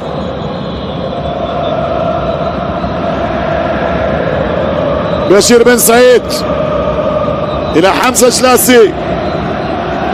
كرة الكايتا. ايش تعمل يا كايتا؟ ايش تعمل يا كايتا؟ اقبلوا. كرة تخرج بوعالية.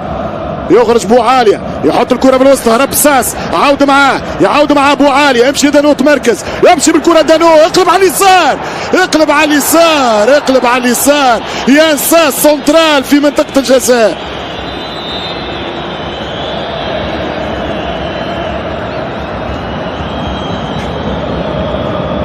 الناس الصورة ما توريكش. يان ساس كان وحده.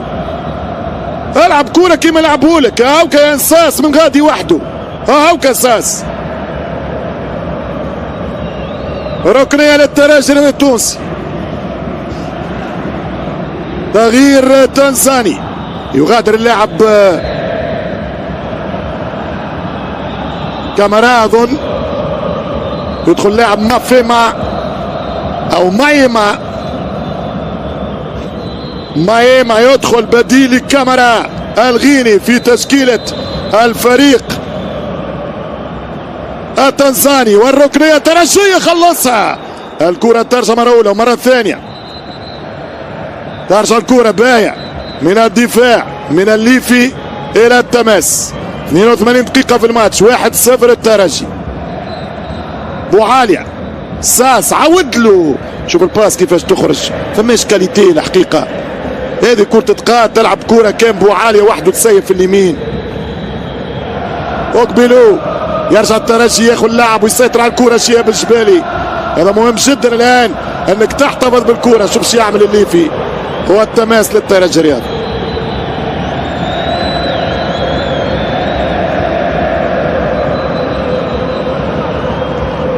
ترجع كرة من الليفي. يلعب التماس. اقبلوا. ممتاز الكرة. دانو. اقبلوا. كرة تمشي طويلة. بوعالية شوف الكنترول ممتاز. بوعالية يعاود يخرج. لا بوعالية يلم الدفاع. يتصدى الدفاع. الباهي الان انه الترجي مع التغييرات بدا يشد كرة ويهاجم. هذا المهم الان في اخر دقائق. بينما راجع من التسلل ينساس. لاعبين الاجانب ايضا محترفين لازم يقدموا الاضافة. لان كل مباراة بحسابها. والمشوار الافريقي ليس صعب. واضح الاوفسايد من يانساس. 7 دقائق نهاية المباراة. والكرة تنزانية عن طريق وسط الميدان. مايما للجنوب الافريقي. لعب ديروك يرجع للحارس تانجا.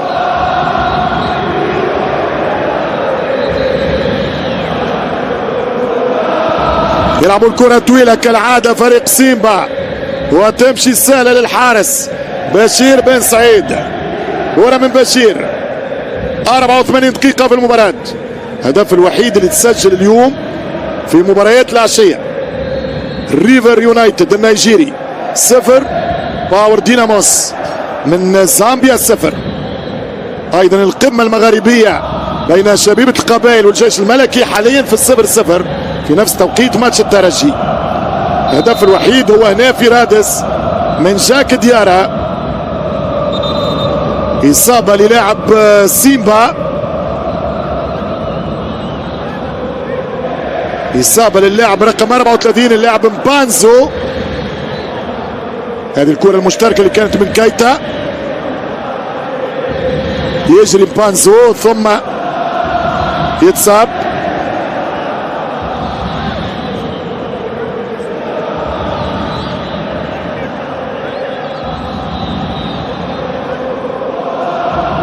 لحد الآن الترجي يكتفي بالمهم وهي النتيجة، ولكن طبعا ما زلنا بعاد برشا على أنه الترجي ينافس في رابطة الأبطال. صحيح كل ماتش وظروفه وكل لقاء وتفاصيله وكل دور وحساباته، ولكن الترجي يلزم أول شيء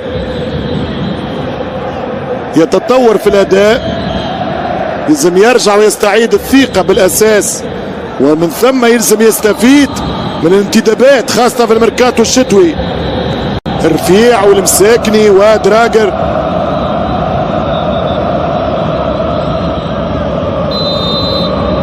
كرة تمشي للفريق التنزاني، آخر 5 دقائق في الماتش، ترجع بالراس منطقة في وسط الميدان، كرة للسيمبا طويلة، الكرة في مناطق الترجي التونسي صايبها، كرة برا، ضربة مرمى للحارس بشير بن سعيد.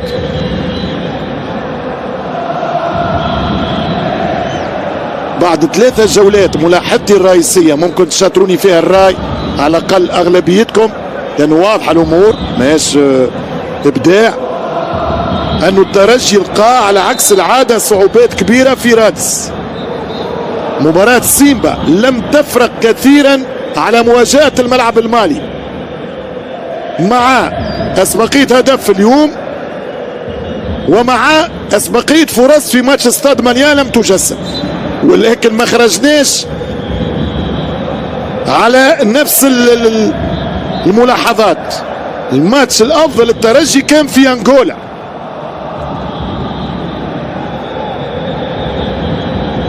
ترجع كرة من التماس،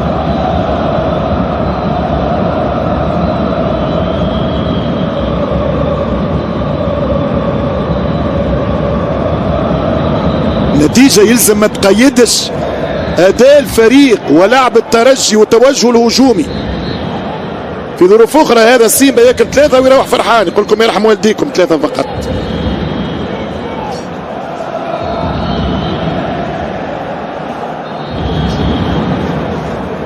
ترجع كرة للترجي التونسي، محاولة الحكم ما يرجعش الخطأ ويمشي لضربة مرمى، هذا قراره. كرة تمشي للحارس طنجة، حارس النيجر، لأنه إذا نشوف هذا التوجه أمام سيمبا مع بيراميدز أو الأهلي أو بركان، كيف سيكون التوجه إذا؟ ترجع كرة للفريق التنزاني، 88 دقيقة في الماتش، ترجي 1-0، جاك ديارا حاسم، والتنزاني يحاول آخر الدقائق، حذاري من الكرة في الظهر، يغطي حمزة جلاسي، باقي من حمزة، ترجع بالراس وسط الميدان، كرة للتماس للترجي التونسي. تعامل الترجي مع خصمه في الجانب الدفاعي بشكل جيد.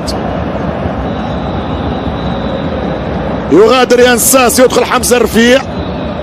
بالنسبة لي أنا تغيير تأخر برشا، لأنه ينساس كان ممكن يخرج حتى 4 ساعة 20 دقيقة قبل، ويدخل حمزة رفيع باش يدخل في الأجواء الإفريقية. لأنه الآن شو نحكم عليه، أنا داخل في 89. تغيير متاع ربح وقت أكثر من أنه تغيير متاع إضافة فنية.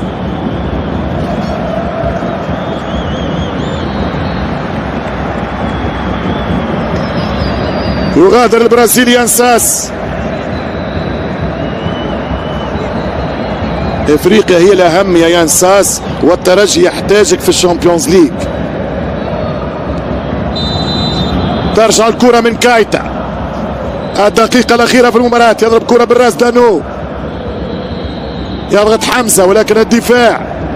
ترجع الكرة للفريق التنزاني وسط الميدان، تتهيأ شهاب الجبالي، يلعب كرة دانو، حتى كنترول ما يقدرش يعمله دانو، فشل ذريع.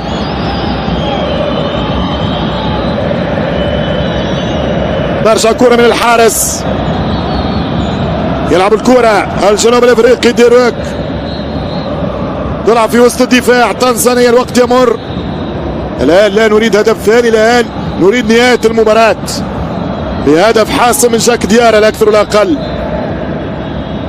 النقطة الخامسة تقترب ولكن ليس بعد. كم سيضيف الحكم الكونغولي، الحكم بيير جون جيان كرة طويلة ترجع بالراس من الليفي، راسية أولى وكرة للسيمبا. الفريق التنزاني من كابومبي. كابومبي يحط الكرة في وسط الميدان، تلعب كرة في صالح فريق سيمبا في اليمين. يتقدم الفريق التنزاني بكرة قصيرة ترجع للترجي الرياضي. ترجع الكرة للترجي الرياضي في محاولة وفي تماس. ما شاء الله الأمطار غزيرة جدا. لاباس حسام تقاء، فاول تقاء يربح به الترجي الوقت ويربح به طبعا بوسيسيون تاع الكرة، الاستحواذ. هفوة واضحة من المدافع رقم 21 اللاعب كاكوما، لاعب وسط الميدان. 4 دقائق زادهم الحكم الكونغولي بيير جون جيان. 1-0 للترجي، 5 نقاط في 3 جولات، فيهم جولتين في رادس. الآن تنطلق مرحلة الإياب، بداية من الأحد القادم في دار السلام سيمبا الترجي، ثم الجولة الخامسة ستاد ماليان الترجي في تنقل آخر محفوف بكل المخاطر، والجولة الأخيرة استضافة لبيترو أتلتيكو، ممكن انتصار وقت حسم الصدارة. الترجي يلزم يستغل ظروف نادي سيمبا، أنه تقريب 3 هزايم غادر البطولة حسابيا ورسميا. صعب جدا الفريق التنزاني يرجع في الكورس، بالتالي يلزم الترجي ممكن يستغل رحلة تنزانيا باش يضرب فريق سيمبا وينتصر. سيكون نوع من التراخي، سيكون نوع ممكن من التجديد في التشكيلة، الاتجاه أكثر التفكير في المباريات المؤجلة في البطولة التنزانية. هنكملوا دقائق رادس ومن بعد يبدأ التفكير والتخطيط للتنقل دار السلام.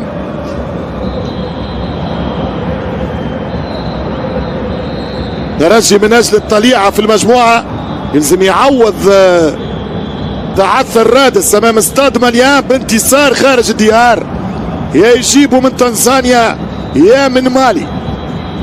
في الأخير رغم كل هذه الظروف الصعبة، نتذكر قلت لكم في ماتش أنغولا من شهرين وقت سجل دياكيتي أخي جدد عليكم الترجي باش يطيح في الجروب. الترجي سيمر وأقول لكم سيتصدر، ولكن بأي حظوظ، بأي وجه، بأي إمكانية لمقارعة إمكانيات كبيرة الحقيقة في الربع النهائي. هذا ما نتحدث عنه لاحقا. هذه فترة جانفي، راهو فترة مارس وابريل فترة أخرى تتغير فيها برشا أمور. خلينا نكملوا دقيقة الآن رابحين. الترجي 1-0 هنا في رادس عن طريق جاك ديارة. رجع كورة، أضرب يتقاع، كورة من حسام وفي خطأ للترجي التونسي، خطأ للترجي التونسي، فاول لحمزة جلاسي أو لبن حميدة.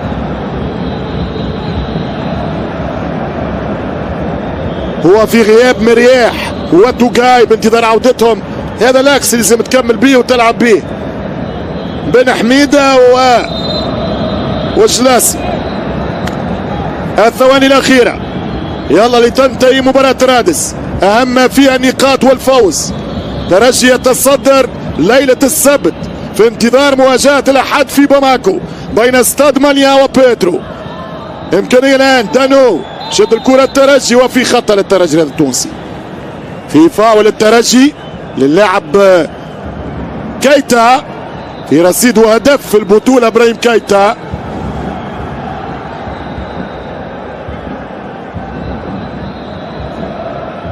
أربع دقائق انتهى في الوقت البدل الضايع. مهم جدا انتصار الترجي اللي كان في ظروف صعبة على مستوى الفريق والجمعية في أسبوع يعقاب خسارة بن جنات أمام الاتحاد الرياضي المنستيري.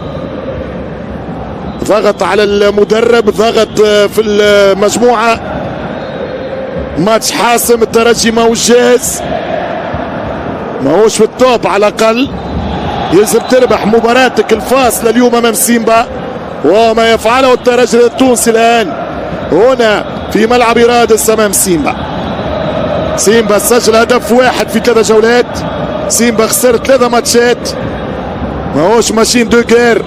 الترجي يلزم يربح من اجل المعنويات ومن اجل الترتيب ومن اجل الطليعه ومن اجل استعاده الروح وثقه انصاره في امكانيه نحت مشوار افريقي جيد هذا العام.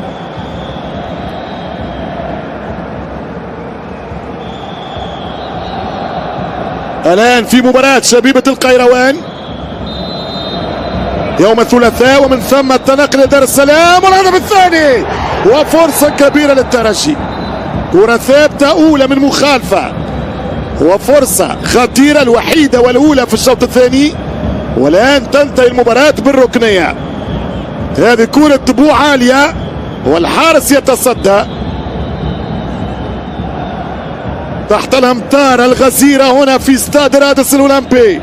الترجي يتقدم وينتصر 1-0. جاك ديارا أم هدف ثاني من الركنية. سنرى الكرة في الكورنر، الزاوية تتنفذ، يمشي يقبلوا، حط الكرة. الترجي يستفيد من الوقت والحكم الكونغولي ينهيها رسميا. مباراة رادس انهاها الترجي التونسي 1-0 بالمينيموم على فريق سيمبا التنزاني.